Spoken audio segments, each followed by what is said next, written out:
urang seri bebarengan nyerikeun kahirupan rumah hiwal pamohalan sabulang bentor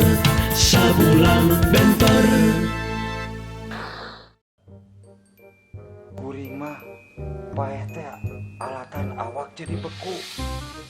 Dumeh 5 jam cicing na jero kulkas. Keke, hai maneh paeh alatan naon? Ama kapegung alatan pamajikan kapergo salingkuh.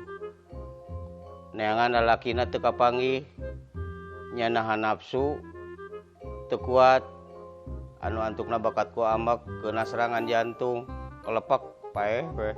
Alah, mun harita di dinya teh neangan kana jero kulkas. Meureun urang duaan teh ayeuna can paehnya. Hah? Aduh.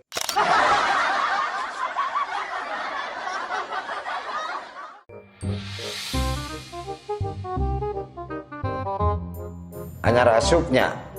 Kasus naon? Disangka maling motor. Padahal saya teh teu niat maling motor teh. Ngan peda saya teh ke kantor polisi. Teu nyaho alamat. Terus? Ya api-api maling motor we. Da cek pikir teh pasti lamun beunang ku masyarakat teh dianterkeun ke kantor polisi. Terus ke kantor polisi rek naon? Nyen kelakuan baik. Aduh,